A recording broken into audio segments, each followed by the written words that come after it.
I stepped out of the elevator in the high-rise building where I live, still gripping my phone tightly, my eyes glued to the screen displaying the shooting schedule for the new film project. Another long day in Los Angeles, the city I've called home for the past 10 years. I am Connor Wells, 39 years old, CEO of Wells Studios. Today I just finished a meeting with the production team, and my mind is still buzzing with ideas about the action scenes in the Mojave Desert. Suddenly a voice called my name from behind, soft but clear in the quiet hallway of the Beverly Heights penthouse area. Connor? Connor Wells? I turned around, a bit surprised. It was Mrs. Mildred Saunders, my elderly neighbor who lives on the same floor as me. She was over 70 with her silver-white hair neatly bunched up and pale blue eyes behind thick glasses. She had been widowed for a long time, living alone with her old cat named Whiskers. A lazy cat that she often said was her only companion who never disappointed her. Since I moved here a few years ago, we've only exchanged polite greetings a few times because my schedule is too busy. I usually leave home at the crack of dawn and return late at night, sometimes going on business trips for weeks. Mrs. Mildred, on the other hand, often sits by the window, observing everything around her like a silent gatekeeper of the building. I stopped, smiled politely, and put my phone in my pocket. "Hello, Mrs. Mildred. How are you? How's Whiskers today?" I asked a few questions, trying to keep my tone friendly even though my mind was still on the shooting schedule.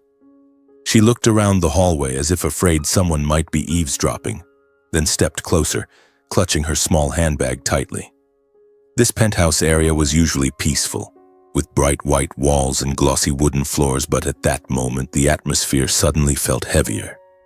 She lowered her voice, trembling a bit, perhaps due to her age or because of what she was about to say. "Connor, can you spare a few minutes for me? I have something I need to tell you." My heart skipped a beat for some reason. I nodded and led her to a less trafficked corner of the hallway. Mrs. Mildred began to speak, her voice low but clear, as if recounting a great secret.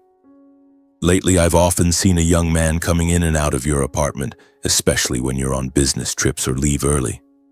At first, I thought it was you because of the tall stature and dark hair, but the more I looked closely, the more I realized it wasn't.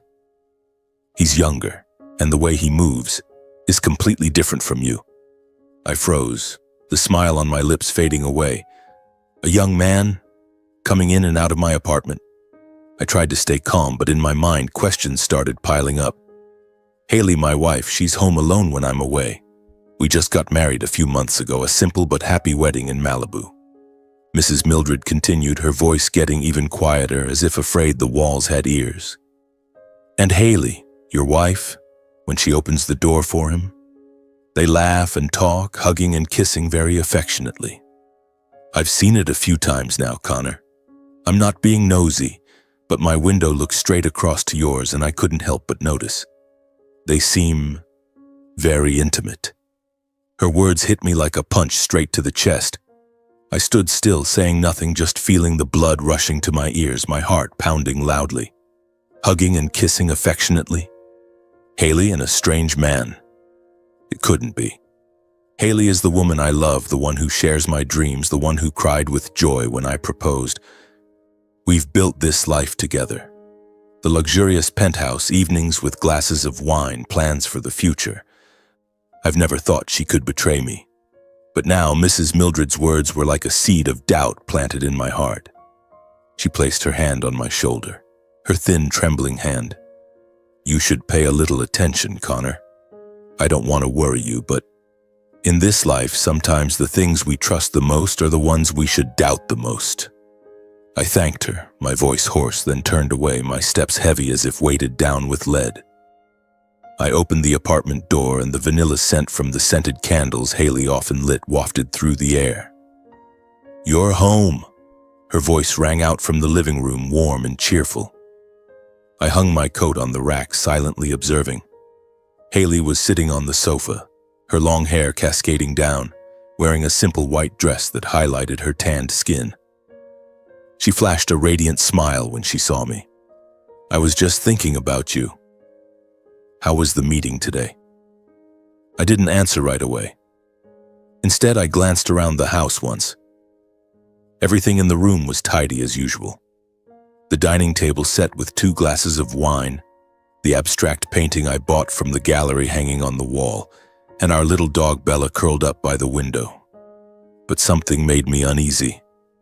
I walked over and hugged her, feeling the familiar warmth, but in my mind, the image of the strange man Mrs. Mildred had described kept lingering. I tried to smile, keeping my voice normal. It was fine. The new project is progressing well. How about you? How was your day? Haley replied gently, confidently, without showing any sign of worry. I was rehearsing the script for my upcoming role. The audition is next week. I think I'll do great.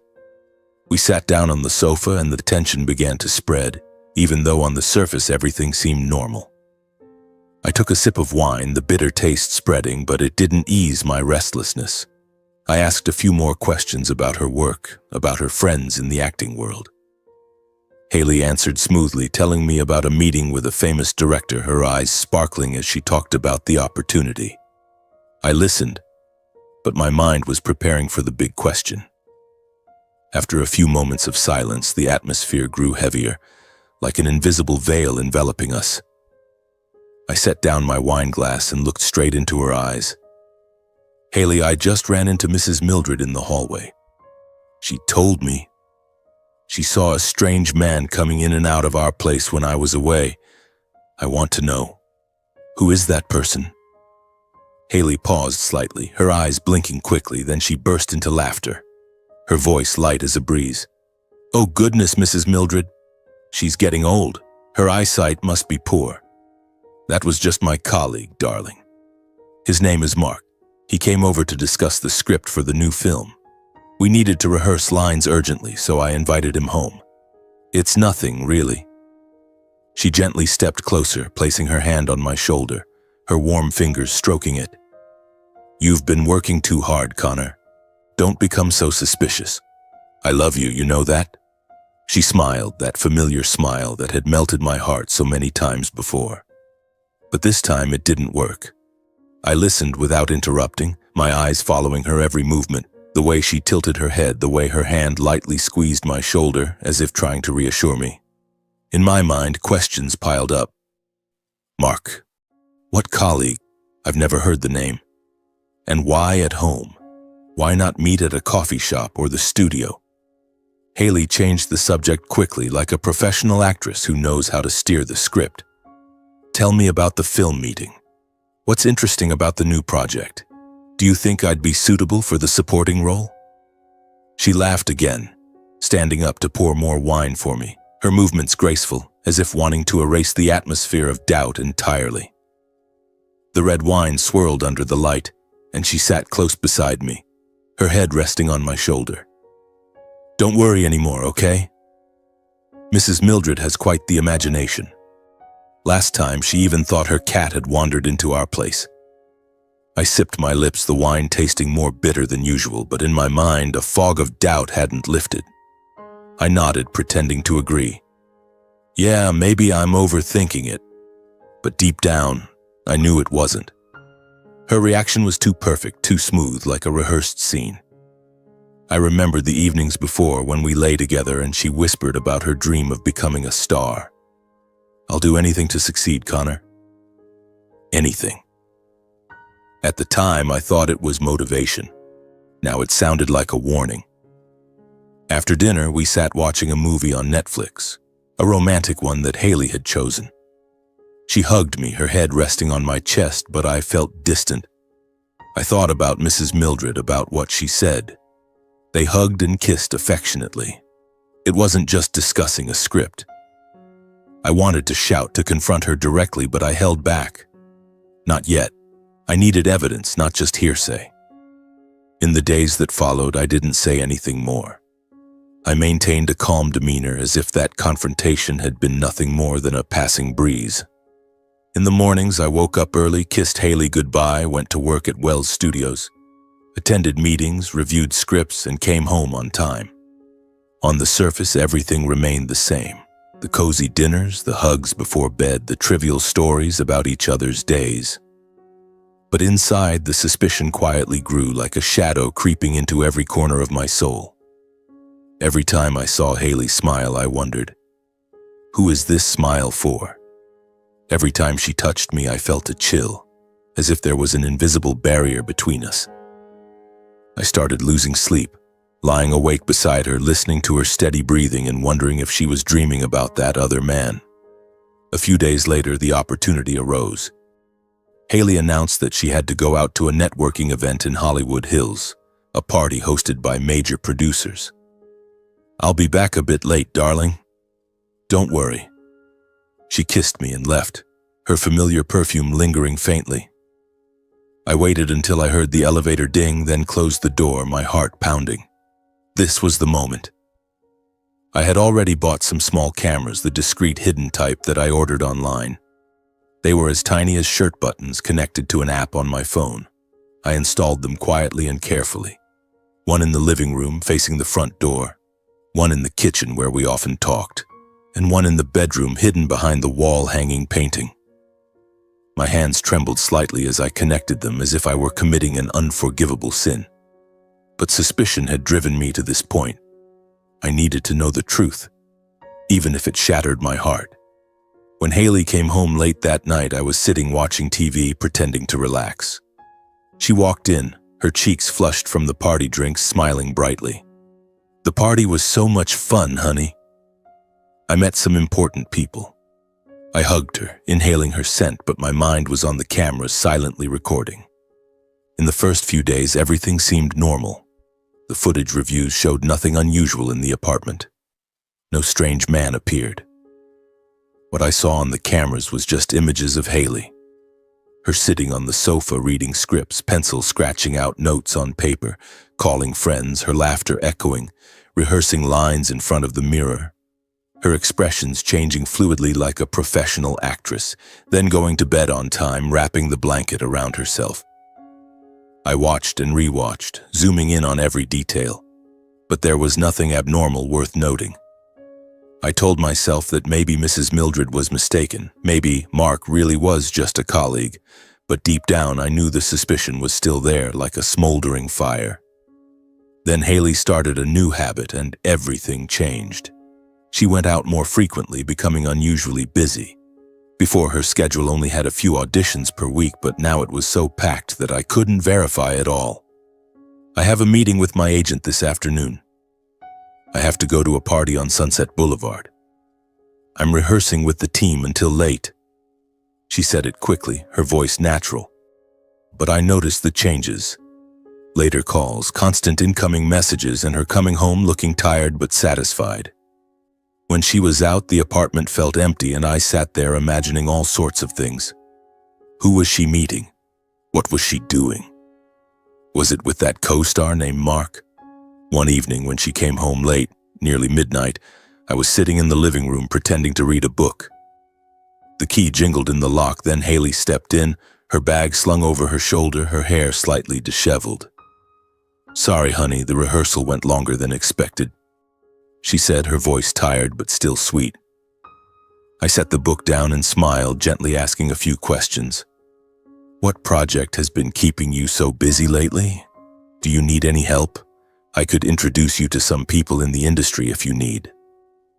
Haley replied quickly, her voice even and natural, as if she had prepared it. "Oh, it's just a new role, honey. I'm auditioning for an independent film. The team is really enthusiastic." "No need, I can handle it myself." She smiled, stepping closer to kiss my cheek. I nodded and asked a few more. "Tell me about the role. What are you playing?" But Haley deftly changed the subject, accusing me of being suspicious. "You're overthinking again." "I'm really busy, don't worry. You're working too much yourself. Get some rest." Then she turned and went to the bedroom, leaving me sitting there with an even thicker fog of doubt. The suspicion grew larger, like a monster awakening. One afternoon, when Haley went to meet the team, I came home early and checked her wardrobe. There was nothing unusual except for a new scarf with a faint whiff of men's cologne. My heart raced. I sat there, hands trembling, wondering, what is this? Evidence? or just my over-suspicion leading to paranoia? After a few weeks with no progress, I decided I had to go further. I couldn't live forever in this obsession, without evidence, just full of imagination. One drizzly afternoon, rare in Los Angeles, I sat in my office, the glass window overlooking the gray city, and called an old friend, a lawyer who had once helped me in a film copyright lawsuit. "I need a reliable private investigator," I whispered over the phone, my voice trembling. He introduced me to Mr. Frank Harlan, a veteran detective with over 20 years of experience, specializing in tracking infidelity and fraud. I met him at a small coffee shop in Burbank where no one would recognize me. Mr. Frank was a middle-aged man with salt and pepper hair, sharp eyes behind dark glasses. "Mr. Wells, I understand. I'll follow your wife, record everything. But you have to prepare yourself. The truth can sometimes be more painful than imagination." I hired him immediately, paying a large advance, and provided Haley's schedule. "I need to know who she meets, what she does, every detail," I said, my hand gripping the coffee cup tightly. Mr. Frank nodded, not asking much. "I'll report weekly. Keep things normal at home." As I left the shop, my heart was pounding. I felt guilty, spying on my own wife like a criminal, but the obsession had gone beyond limits. I needed the truth to end this nightmare. The first week passed slowly, full of anticipation. Every evening I came home, hugged Haley, had dinner, watched movies together, but my mind was out there somewhere with Mr. Frank. Haley was still busy, going out frequently, but she seemed happier, as if suspecting nothing. "I got a new role, honey. I'm about to become famous." She laughed, her eyes sparkling. I smiled back, but inside it stung.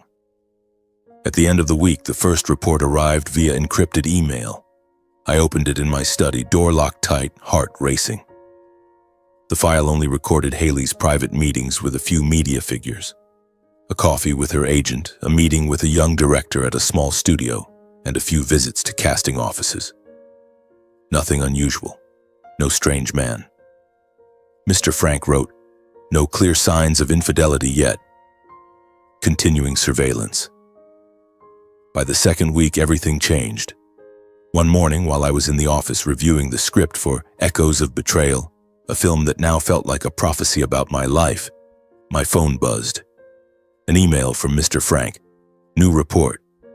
You should look closely." I locked the office door, opened the file, and the world around me collapsed. The first series of photos. Haley sitting at a downtown coffee shop, laughing and talking with a man. His face was clear in the sunlight. Jared Wells, my brother. Jared, 33 years old, currently working in insurance, a calculating person. He had a strange charm, with a seductive smile, a warm voice, and communication skills that made anyone trust him. But I knew better than anyone. Jared was good at manipulating others' emotions, always calculating every step to exploit. I was stunned, my hands trembling as I scrolled. The next photo, they were sitting close together, Haley's hand lightly touching Jared's, their eyes locked meaningfully. Then photos of them leaving the shop, hugging goodbye, not a social hug but affectionate, like lovers. All the suspicions in my head were resolved. The strange man Mrs. Mildred had seen coming in and out of my apartment turned out to be my own brother.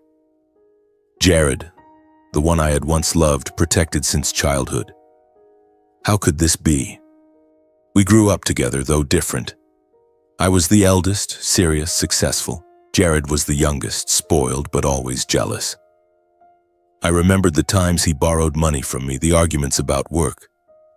But betrayal like this, with my wife, the report was even more detailed. Mr. Frank had recorded a few conversations via hidden microphone. They discussed assets, shares, and inheritance rights. "My parents are old. My brother is busy. We need to act fast," Jared whispered.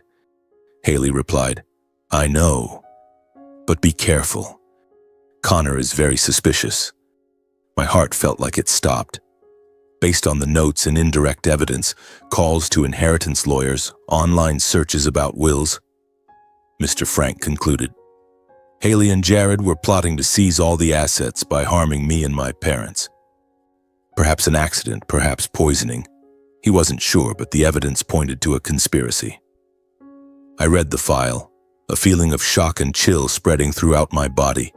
This was no longer vague suspicion, but a real plot, orchestrated by the two people I trusted the most. Jared, my brother, blood relative. Haley, my wife, the one I loved passionately. Were they plotting to kill me? To seize the entire legacy I had spent my life building? After reading the entire detective's file, I sat there, leaning back in the leather chair, my eyes staring fixedly at the white wall. The office atmosphere suddenly felt stifling, as if the walls were closing in on me. I needed time to digest, to reminisce about the past, the pieces that now appeared clearer than ever, explaining why everything had led to this point. Childhood memories flooded back like an old faded film, hazy but full of emotions, making my heart tighten.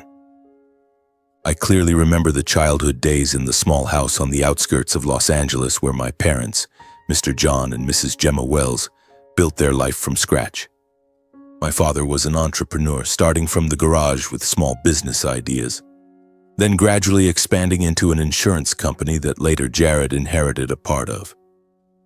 My mother was a teacher, always strict with studies and discipline. With me, the firstborn, they raised me in the harshest way. "You have to be strong, independent," my father often said, his voice stern when he made me get up at 5 a.m. to run or study. If I fell off my bike, my father would tell me to get up on my own. If I got bad grades, my mother made me study until late at night. I grew up in that strictness, learning to endure, to strive.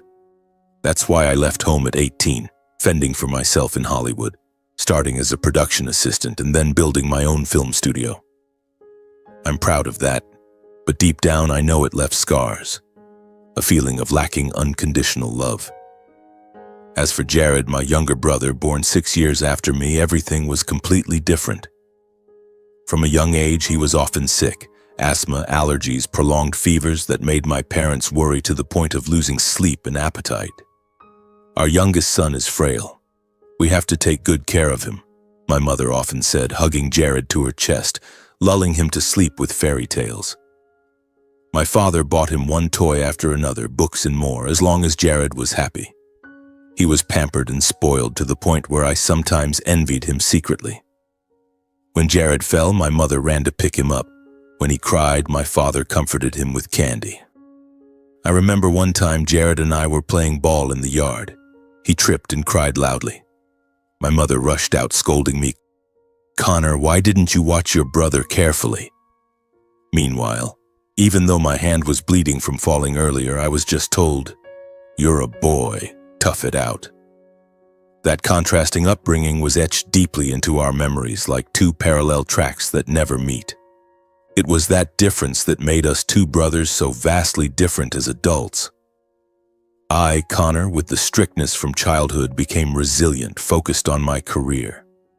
I built Wells Studios from nothing, producing blockbuster films, earning millions of dollars, and establishing a reputation in Hollywood. I live by principles calmly and always try to help the family, sending money to my parents, introducing jobs to Jared. As for Jared, spoiled from childhood, he grew up to be a calculating man but lacking responsibility. He works in insurance, inheriting a part from our father's old company, but mainly relies on family connections to survive. Jared is good at communicating, has a strange charm with a seductive smile and sweet words, but I know he's skilled at manipulating others' emotions.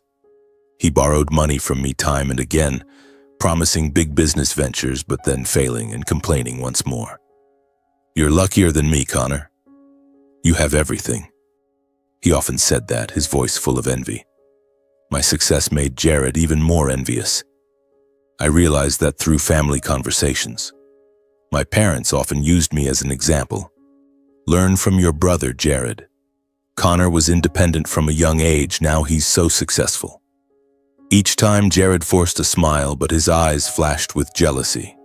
He hated my calmness, hated the reputation I had built in Hollywood, the big parties, million-dollar contracts, praising articles. Jared lived in my shadow, and instead of trying to overcome it, he chose to resent. I once tried to help him, introduce partners, lend capital, even invite him to join film projects. But Jared always refused or did it half-heartedly and gave up. "I'm not you," he said, his voice bitter. Now sitting in the office, all the pieces fit together. Perhaps because of that envy, Jared flirted and had an affair with my newlywed wife to get revenge. Or maybe this pair had been sneaking around even before, planning longer to seize all my assets. I don't have a definite answer. I remember my wedding with Haley. Jared was the best man, grinning widely, patting my shoulder. "Congratulations on your happiness, brother." At that time, did Haley and he exchange strange looks? Or had they met before I proposed? The detective's report shows they met a few months ago, but it could be longer. I imagine them at the coffee shop, whispering about wills, about ways to eliminate me. My heart aches sharply as if torn apart. The truth is clear. The two of them, Haley and Jared, together betrayed me, together calculated every step to seize everything I had built. Not just love, but assets, the company, even my life and my parents. They discussed the final plan about making me disappear. I tremble, my hands clenched into fists. How could they? Haley, whom I loved with all my heart, shared dreams with me. Jared, my brother, whom I once sacrificed for. They turned me into a fool, living in an illusion of happiness while they plotted behind my back. I stand up, pace the room, trying to suppress the anger. No, I won't let emotions control me. I decide I will make both of them pay, not with violence, but with planning, legality, and honor. I will gather more evidence, contact lawyers, and force them to reveal themselves in the light of justice. I will protect my parents, the elderly, still believing Jared is a good son. I will protect Wells Studios, the company I poured sweat and tears into building. Despite the childhood traumas, my parents' strictness making me lonely, Jared's envy making me tired, I still can't let my parents become victims of the child they spoiled. They loved Jared too much, and now he's turning to bite them. I can't let that happen. I close the file, stand up.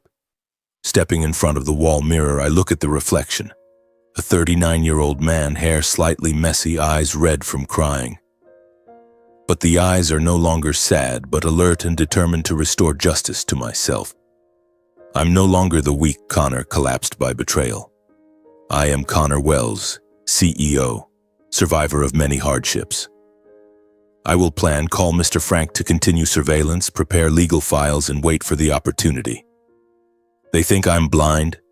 They're wrong. The storm has come, and I will be the one controlling it. After many nights of contemplation, weighing every step, I decided I had to tell my parents everything clearly.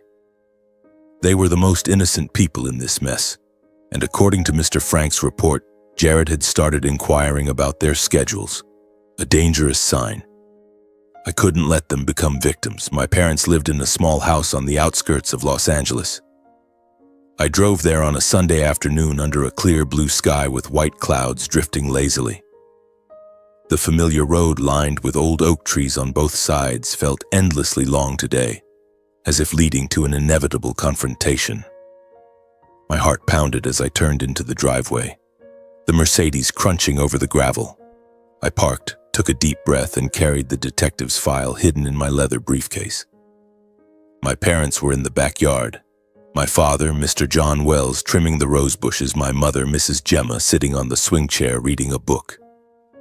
Mr. John, a successful entrepreneur who had built an insurance empire from nothing, was now 68 with silver white hair but still a sturdy build. He had sold the business 5 years ago to retire, spending his time on gardening and fishing trips. My mother, Mrs. Gemma, 65, a former teacher, now enjoyed cooking and reading. They saw me and smiled, waving. "Connor, you're here unexpectedly? Stay for dinner with us?" my mother said, her voice warm. I hugged them, trying to keep a smile, but my heart felt heavy. We went inside, sitting in the familiar living room with the old sofa and family photos on the wall, pictures of me and Jared as kids grinning by the pool. I took a deep breath and began to speak. "Mom, Dad, I have something important to tell you." About Haley and Jared. My voice trembled slightly, but I tried to stay calm. I told them from the beginning. Mrs. Mildred's words, the suspicions, the cameras, the detective, and finally the horrifying truth about the plot. They're meeting behind my back, discussing assets, wills. They want to harm me and possibly you both to take everything, I said, my voice lowering, observing their faces. Both were stunned, eyes wide, mouths agape. My father paused with his glass of water in hand, his face paling. Connor, what are you saying? Haley is a good daughter-in-law. Jared is your brother. Why would you think that? He said, his voice doubtful, as if I were telling a wild story. My mother was more heartbroken, her eyes reddening, hand covering her mouth. Son, you're stressed from work. Hollywood has distorted everything for you. Haley loves you so much. Jared is still young. How could they do that? She shook her head, her voice trembling. They began defending Jared as always. Your brother is young. It might just be business collaboration. Jared often asks about shares, but that's family business. You're slandering your own flesh and blood, Connor. Don't let suspicion destroy the family, my father said, his voice stern like when he scolded me in the old days. My mother nodded. Jared has been frail since childhood, you know that. He couldn't harm anyone. And Haley, such an obedient daughter-in-law, always calls to check on us. You've misunderstood. Their words stabbed at my heart like knives. I knew they would react this way. They had always loved Jared more, spoiling him from a young age. I had once been envious, but now it only hurt more. I silently took out the detective's file from my briefcase and placed it in front of them on the coffee table, without saying another word. The thick stack of papers with photos, recordings, and detailed reports. The room's atmosphere suddenly dropped, as if all the air had been sucked out. My father picked up the first photo, Haley and Jared hugging at the coffee shop, his hand trembling, the glass of water nearly falling. Oh God, he whispered, his face ashen. My mother was speechless, just staring at Haley's face in the photo, her eyes wide with horror. She flipped to another page, the recording about the final plan, and her hand shook uncontrollably. The room was silent enough that I could hear the ticking of the clock on the wall. My father flipped through the entire file, his face pale, hands gripping the edge of the table tightly.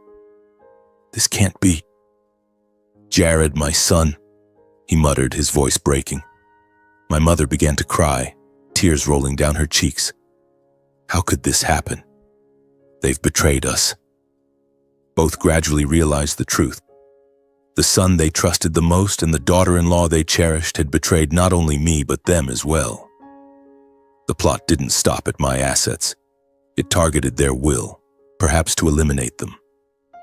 My father, once a steely entrepreneur, now sat there like a frail old man. I was wrong, Connor. I spoiled him too much, he said, his voice choked. My mother buried her face in her hands and sobbed. My youngest son? How could he? I stood there without blaming them. I knew they needed time to accept it. The truth was too cruel, like a punch to the face. I had thought I would shout in anger, but now I only felt pity for them. My parents had given all their love to Jared, and he repaid them with a dagger. I waited for them to calm down, then calmly outlined the plan. Mom, Dad, we don't have time to hesitate.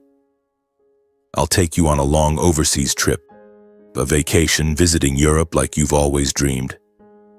My purpose is to get you out of harm's way.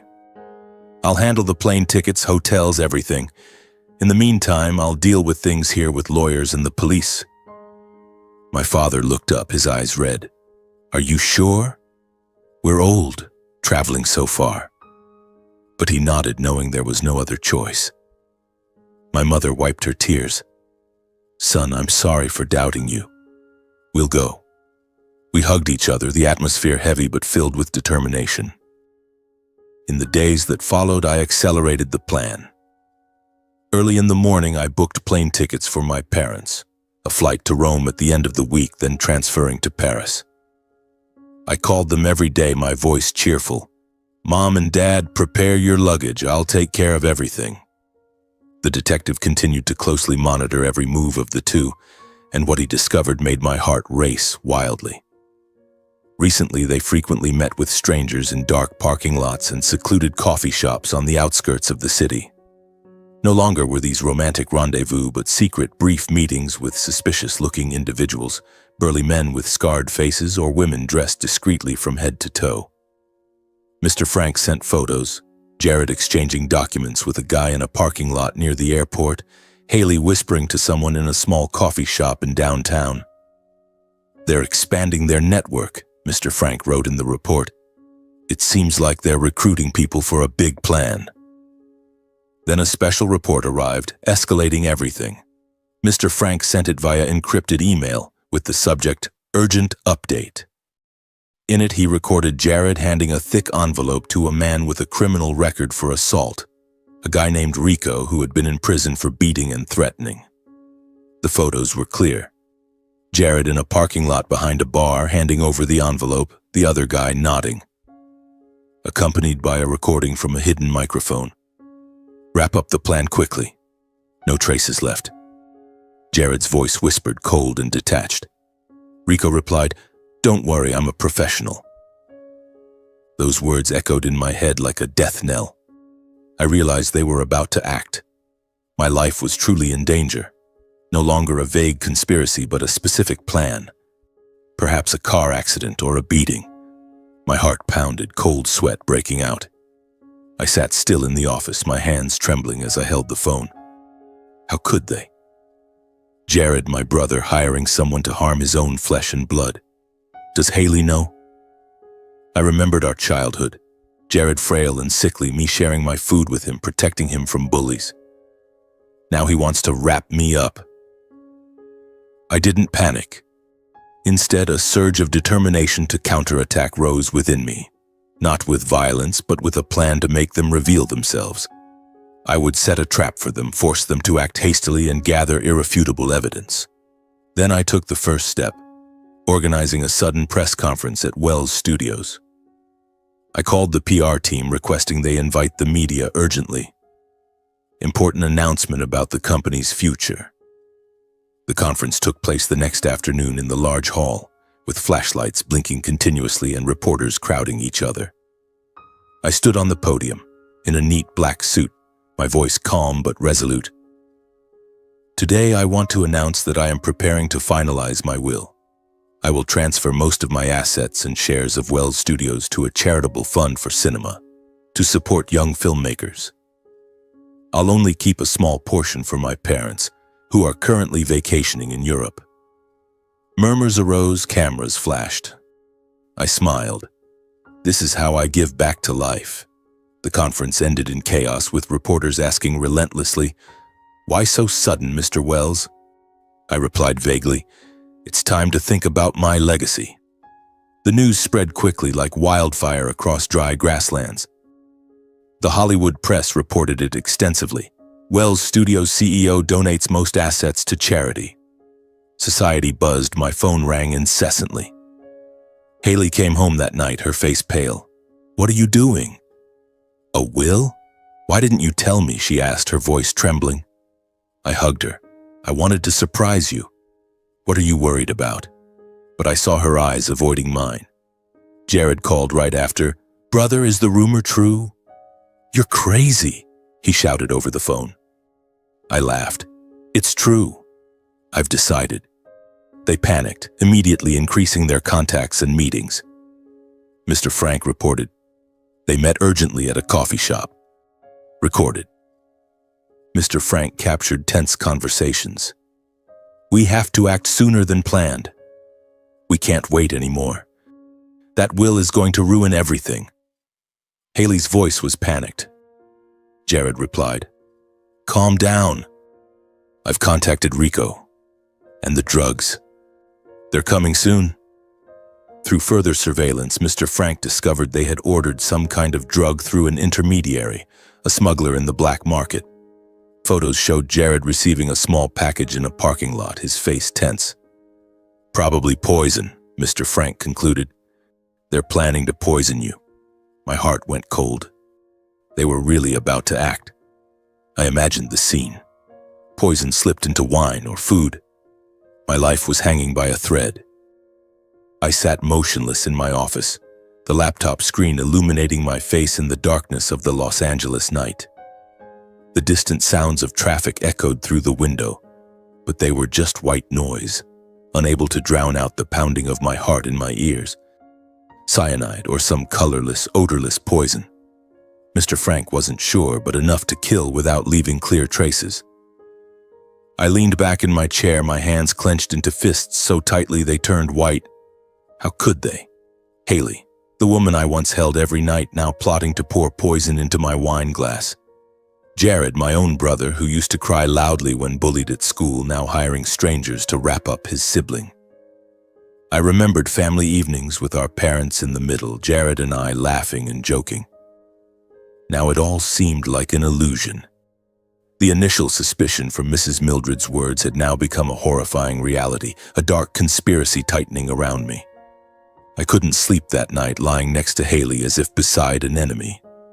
She slept soundly, her breathing steady, but every time she stirred, I startled, wondering if she was dreaming about the plan. The next morning, I got up early, brewed strong black coffee, and called my lawyer. Get ready. They're about to make their move. My voice was ice cold, no longer trembling. He agreed, his tone worried. Connor, you should report to the police right away. I replied, I will, but I need the final evidence. I'll set a trap for them. I contacted a police officer introduced by the lawyer, one who specialized in economic crimes and murder conspiracies. I have evidence, but I need to catch them in the act, I said over an encrypted phone. He listened carefully, then agreed to set up a plan. We'll wait for your signal. The following days passed in extreme tension. I maintained a normal appearance, going to work at Wells Studios, attending meetings about the new film project, even inviting Haley to a romantic dinner. I love you, I said, looking into her eyes, but only to observe her reaction. She smiled, but it was forced, her eyes avoiding mine. Jared called a few times, his voice pretending to be friendly. Brother, let's meet and talk. I'm worried about you, I politely declined. I'm busy, little bro. About to sign the will. I knew those words cut into his heart like a knife. Mr. Frank continued reporting. They met every day, their panic escalating. Photos showed Jared arguing with that guy Rico in a parking lot. Hurry up! Where's the drug? The other growled. I'm on it. I watched them over and over, feeling the suspense like being in the climax of a film I produced, but this time, my life was at stake. Then one day my phone buzzed, a message from Jared. Brother, I'm organizing an intimate party at my place tonight. Just family, inviting you and sister-in-law to celebrate Mom and Dad's trip. I read it, my heart racing. This was it, the decisive moment. Jared suddenly organizing a party at his own house, a small home on the outskirts where he lived alone after divorcing his ex-wife. I knew this wasn't a celebration, but a trap. They planned to make their move there in a secluded place, easy to control. I imagined a special bottle of wine, poison slipped in, then an accident happens. I immediately called Mr. Frank. Monitor closely. I'll go. Then informed the lawyer and police. Tonight at Jared's house. Prepare the team. They agreed, quickly setting up the plan. Police would wait outside. The lawyer would come along to witness. Before leaving, I activated remote audio and video recording devices, the small mics and cameras I had pre-installed in my jacket pocket and car, connected to my phone and streaming directly to the police. My hands trembled slightly as I checked the battery, but my determination burned fiercely. That afternoon, I came home early. Haley was getting ready. Jared's party will be fun, honey. It's been a while since our family gathered, she said, her voice trying to sound cheerful, but I saw her hands shaking as she applied makeup. I hugged her from behind. Yeah, it'll be fun. But inside my heart ached. This might be the last time I held her as a wife. We drove to Jared's house, the suburban road growing dark, headlights illuminating the roadside bushes. My heart pounded, the anticipation like my first time in front of the camera. I reminded myself, stay calm. Let them reveal themselves. The party unfolded in a flashy but artificial atmosphere. Jared's house was decorated with lanterns, the dining table set with seafood and expensive wine. There were a few guests, his friends from the insurance industry, but mainly family, me, Haley, and Jared. Jared acted overly friendly, patting my shoulder. Brother, glad you're here. Drink up. Today's a happy day. Haley was polite but tense beneath the surface. She smiled a lot, but her eyes darted around, her hand gripping the wine glass tightly. The atmosphere was heavy, even with light music playing from the speakers. We sat around the table, chatting idly about work, about our parents. Mom and Dad are in Italy. Are they well? Jared asked, his voice friendly, but his eyes flashed. I replied calmly, yeah, on vacation for a few days. They'll be back soon. They're having a great time. Jared smiled faintly, saying nothing, but I saw him exchange a glance with Haley, a quick, meaningful look. After that, the party heated up. Haley and Jared kept pouring wine for me, praising me in front of the guests. Connor is an amazing brother, a successful CEO, Jared shouted, raising his glass. Haley laughed. Darling, drink up. Today's special. They filled my glass repeatedly, their voices sweet, but I only sipped, pretending to get drunk. Jared even brought out a special bottle of wine, a vintage red French label, which he boasted. I've been saving this for a long time, want to taste it with you. Cheers to my brother's success. The bottle gleamed under the lights and he poured for me first. I held the glass, sniffed it, a strange scent, but I didn't drink right away. As I raised the glass to prepare to drink, Haley and Jared's eyes showed clear anxiety. They communicated with gestures. Haley bit her lip. Jared clenched his hand under the table, their eyes fixed on my glass as if waiting. Right at that moment, as I brought the glass to my lips, the front door burst open. Police and the lawyer stormed into the living room, moving quickly and professionally like an action movie scene. Los Angeles Police. Nobody move. The lead officer's voice boomed, guns at the ready, the team surrounding the dining table. The guests panicked, screaming, but the police quickly took control. Haley froze, her wine glass shattering on the floor, her face as white as paper. Jared paled, jumping up. What's going on? This is my house. But his voice trembled, his eyes wild. On the scene, through quick testing, the authorities detected poisonous components in Jared's wine bottle, cyanide, just as Mr. Frank had predicted. A specialist took a sample from my glass, testing it on site with portable equipment. Confirmed toxin. Dosage enough to kill. The officer read the arrest warrant. Jared Wells and Haley Stone, you are under arrest for suspected conspiracy to poison and seize assets. Haley and Jared were terrified, panicking. Haley sobbed, "It's not true!" Connor, you've misunderstood. Jared shouted, "What are you doing? This is a setup." But the police handcuffed them and led them to the car. My lawyer observed, taking notes and confirming the chain of evidence on site. From the meeting recordings, photos of buying the drug, to the poison test. Reporters' cameras flashed relentlessly outside the door. Someone had leaked the news and journalists swarmed like bees from a hive. Images of Haley and Jared being led away, heads bowed, handcuffs gleaming under the flashes, immediately spread online. Wells family scandal. Plot to kill CEO, the headlines would read. I stood silently amid the chaos, witnessing justice being served without a word of celebration. No victorious smile, just emptiness. Haley turned her head to look at me one last time, eyes full of tears. Connor. But I turned away, not responding. Jared growled something, but the police pushed him into the car. I drove home alone, the suburban road pitch black, the night wind whistling through the open window. The headlights swept across the roadside bushes, casting shifting shadows like ghosts from the past. I didn't feel relieved, no sense of victory as I had imagined.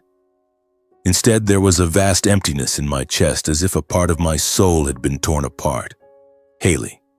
The woman who had once been everything to me, now handcuffed, sobbing and begging. Jared, my own brother, the little boy I had once protected, now being led away like a criminal. I pulled over to the side of the road, turned off the engine, and sat in silence in the darkness. Tears rolled down my cheeks, not out of pity for them, but for my own pain. I remembered our wedding night, Haley in her white dress, Jared patting my shoulder. Be happy, brother. Now it was all ashes. I called my parents in Europe, my voice choked. It's over. They've been arrested. My mother cried over the phone. Oh God, my Jared. My father was silent for a long time, then said, Son, you're very strong. I hung up, took a deep breath, and continued driving home. The penthouse now felt vast and empty, cold, without Haley's warmth.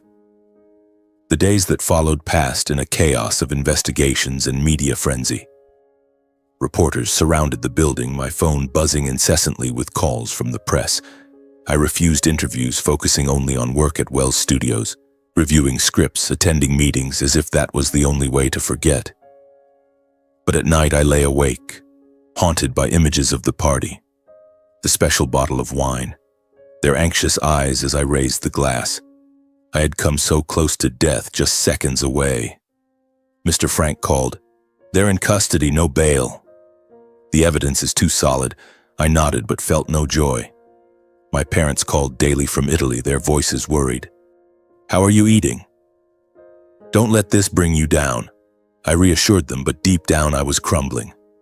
I lost weight, my eyes dark with circles, and at the studio my assistant asked, Are you okay? I forced a smile. I'm fine. After more than 3 months of detention and investigation, the case was brought to trial at the Los Angeles County Courthouse. It was a large building with classical architecture, white stone columns situated in the bustling city center.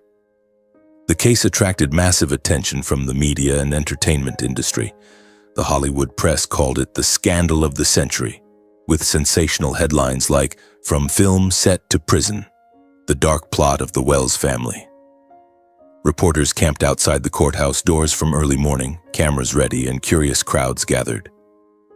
I arrived early, driving in when the sky was still dim, parking in the underground garage to avoid the lenses. My face was calm, my black suit impeccable, but my eyes carried a deep disappointment, as if the whole world had collapsed beneath my feet. I entered the courtroom, the atmosphere cold with polished wooden benches and the smell of old documents. My parents had returned from Europe, sitting in the back row of witnesses, holding hands tightly, silently following every word from the prosecutor. My mother looked noticeably thinner, her eyes red from nights crying over Jared.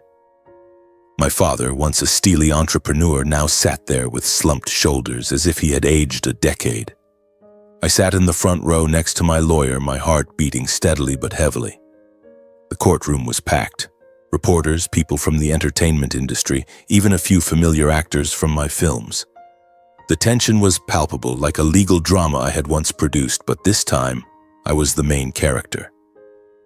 The prosecutor began presenting, his voice strong.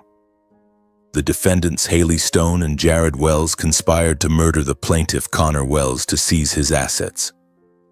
They revealed the evidence one by one. Photos from Mr. Frank, recordings of meetings, the poison test in the wine bottle. Each piece of evidence was like a knife stab, forcing me to breathe deeply to stay calm. Haley and Jared were escorted to the court, their appearances so haggard that I almost didn't recognize them. Haley, once a beautiful actress with glossy hair, now had disheveled locks, a gaunt face, wearing a gray prison uniform. She bowed her head to avoid the reporter's lenses in the hallway, entering the room in handcuffs, her eyes red but tearless. Jared was the same, emaciated with unkempt beard, his once charming figure now hunched like an old man's. They sat in the defendant's seats, not looking at each other, not looking at me. Both remained silent as the evidence was presented one after another. No justifications, no objections, just bowed heads listening to the prosecutor list. Conspiracy to poison, asset seizure, unauthorized access to bank data. The defense lawyer tried. The defendants were influenced by financial stress. But the evidence was too clear. I sat there looking at them with a heart aching like it was being cut. Haley had once whispered her love to me every night. Jared had once called me the best brother. Now they were defendants, and I was the victim. The trial lasted 4 days, each day like a drawn-out chapter in a film. On the first day, the prosecutor presented physical evidence: the wine bottle, cyanide toxin, recordings of the wrap-up plan. The courtroom was deathly silent, only the rustle of papers and discreet camera flashes. On the second day, witnesses took the stand. Mr. Frank recounted the surveillance. Mrs. Mildred confirmed the stranger coming in and out of the house. I took the witness stand, my voice calm but slightly trembling. I never suspected my wife and brother until the evidence forced me to believe. Reporters scribbled furiously, and I saw my mother wiping tears in the back row. On the third day, the defense lawyer tried to turn it around. No intent to kill, just joking. But the prosecutor refuted with evidence of purchasing the poison. Jared and Haley said nothing, just bowed their heads. On the fourth day, the final arguments, tension at its peak. I sat there, hands clenched, reminiscing about childhood. Little Jared, me teaching him to swim. Now he wanted to kill me out of envy. After 4 days of trial, the court delivered the verdict. The judge, an elderly man with a stern voice, read the sentence. Defendant Haley Stone, 10 years in prison, forfeiture of all inheritance rights, and ordered to pay civil damages of $5 million. Haley collapsed, sobbing uncontrollably, hands covering her face. Defendant Jared Wells, 15 years in prison as the mastermind, additionally charged with conspiracy to murder and unauthorized data access for asset seizure. Jared stood still, his face ashen, no reaction. When the verdict was announced, the courtroom fell silent as a grave, only whispers and camera flashes. My father was stunned, sitting motionless, eyes wide with horror. My mother broke down, wailing heartbreakingly for her lost youngest son. Jared, my boy. She buried her face in her hands, shoulders shaking. I gently stood up, walked over, patted and comforted her. Mom, it's over. We'll get through this. My father held my hand, his voice choked. Son, I'm proud of you. We hugged each other in the courtroom, tears streaming down. Outside the courthouse, the media reported in unison like a storm. Reporters surrounded us as we exited, microphones thrust forward. Mr. Wells, how do you feel? I didn't respond, only shielding my parents from the crowd. The news spread everywhere, CNN, TMZ, all over. Wells' case concludes, wife and brother receive heavy sentences. The Wells family story became a reminder of greed, betrayal, and the price of fame. The press analyzed, from glamorous film sets to prison, a lesson in trust. I read it with a heavy heart. At home, I sat alone looking through old photos, a happy family. Now shattered. I called my parents. Are you okay? My mother cried. I miss Jared. I comforted her. I know, but we have to accept it. The days after the trial passed like a hazy dream, full of repeating images in my mind. I woke up each morning with a sense of emptiness. The penthouse, once a warm home, now just a cold space full of painful memories. Haley's perfume still lingered faintly on the pillows, Jared's grinning photos on the bookshelf like cruel reminders. I couldn't stay in Los Angeles anymore. This city, with its glaring neon lights and bustling streets, now only evoked memories of betrayal. After the trial, I decided to leave, spending time traveling Europe with my parents to forget the chaotic months. We need time to heal, I said to my parents over the phone, my voice trying to stay steady. They agreed, though my mother still cried whenever Jared was mentioned.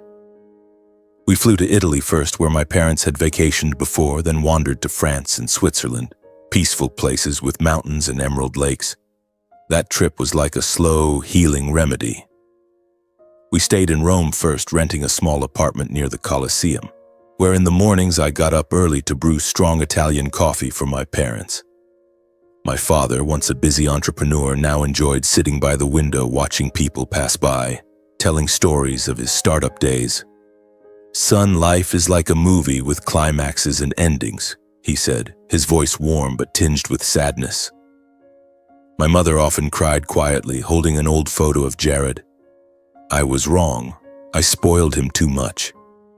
I hugged her, comforting, Mom, we still have each other. We strolled through the Vatican, visited museums, ate gelato under the golden sun. In Paris, we walked along the Seine, my parents holding hands like in their youth. I took photos of them laughing and joking, but inside my heart still felt heavy. Late at night, when my parents slept, I sat on the balcony watching the Eiffel Tower sparkle and thought about Haley. Her fake smiles, her deceitful whispers. Betrayal was like a scar, aching every time it was touched. The trip lasted 2 months, enough for us to breathe, to gradually forget the chaotic months in Los Angeles. We talked more than ever about childhood, mistakes, the future. My father recounted his strict times with me. I wanted you to be strong, but perhaps I was too harsh. I shook my head. Thanks to that, I survived this. My mother apologized for favoring Jared. I loved both of you, but Jared was frail. I hugged her. I understand, Mom. Those conversations blurred some of the pain, helping us bond more. When we returned to America, I felt lighter, though the wound remained. I decided to sell the Penthouse, the place full of bad memories where Mrs. Mildred had once warned me. Sell it, son. Start anew, my mother advised. I sold it quickly for a high price, but money meant nothing now. I moved to live in Santa Barbara, a small house by the sea where mornings brought only crashing waves and sea breezes instead of rushed meetings or glaring camera lights. That new house was simple, with a backyard overlooking the ocean, worn wooden floors, and a cozy little kitchen. I moved in on a drizzly afternoon, bringing a few boxes, books, notebooks, and family photos without Haley or Jared. On the first morning there, I got up early, brewed coffee, and sat on the porch listening to the waves murmur. No car horns, no phones ringing incessantly. Just the salty sea wind blowing through my hair, carrying the scent of salt and freedom. I jogged along the beach, feet touching wet sand, and for the first time in months I felt like I could breathe. Santa Barbara was peaceful, with small streets, local coffee shops, and friendly people. I met my neighbors, an elderly couple who loved telling sea stories, and gradually integrated. No longer CEO Connor Wells, just Connor, the man rediscovering himself. Wells Studios continued to thrive, but I stepped back from the executive role. I handed it over to the reliable team, those who had been with me from the beginning. I need a break, I said in the final meeting, my voice calm. They understood, applauding in congratulations, but I knew they were worried. Wells Studios still produced blockbuster films with increasing revenue, but I chose to become an independent producer, focusing on films with humanistic meaning. No more action blockbusters, but stories about trust, betrayal, and forgiveness, like Shadows of Trust, the film I scripted based on my own experiences. Working from home, with my laptop by the window overlooking the sea, I found true joy. Small filming sessions with a close-knit crew, no revenue pressure. I understood that sometimes loss is the way to rediscover oneself. The betrayal didn't kill me. It only taught me how to judge people, how to place trust correctly. Before, I trusted blindly. Now I'm more cautious, but I haven't lost hope. I understand that sometimes loss is the way to rediscover oneself. Haley and Jared's betrayal didn't kill me. It only taught me how to judge people, how to place trust correctly. Before, I blindly trusted in love and blood ties, nearly losing my life. Now I'm more cautious, observing gestures closely, listening deeply to words, but without losing the ability to love. I learned that trust must be built on actions, not empty promises. Connor lives slower now, spending time with his parents, taking them for beach walks every weekend, cooking their favorite meals, listening to them reminisce about the old days. Son, you're our support, my father says, eyes sparkling. My mother hugs me. I'm proud of you. I dedicate time to community projects, funding a film charity for poor children, volunteering to teach filmmaking at local centers, sharing lessons. Trust, but be wise. Betrayal can happen, but don't let it define you. And for myself, yoga at dawn, reading philosophy books on the porch, learning guitar to casually sing sad ballads. In my notebook, I wrote, I once lost everything, love, trust, honor, but what remained was self-respect. And it's enough for me to start over. Those lines are like a daily reminder written in black ink on white paper in the old leather notebook I brought from Europe. I write about the journey, from the first crack of suspicion in the penthouse hallway, through nights monitoring cameras to the painful trial, and now to a peaceful life by the sea. The notebook is filled with densely packed pages, childhood memories with Jared, the pain of discovering the plot, lessons from loss. I read it again every evening under the warm light and smile sadly. Self-respect, the thing no one can steal, saved me from the abyss. It helped me stand up, rebuild from the ashes. The final message I want to share from my own experience: betrayers may steal assets, but they cannot steal character. Honest people, though hurt, will eventually find their own light again. Remember that life is full of painful surprises, but don't let them extinguish the fire within. Learn to judge people, observe actions more than words, place trust in those who deserve it. And if betrayed, see it as a lesson, not an end. Forgive if you can, but don't forget to protect yourself. Live slower, cherish what truly matters. Sincere family, loyal friends, and yourself. That light, peace by the sea, parents' smiles, joy from meaningful work will come if you persevere.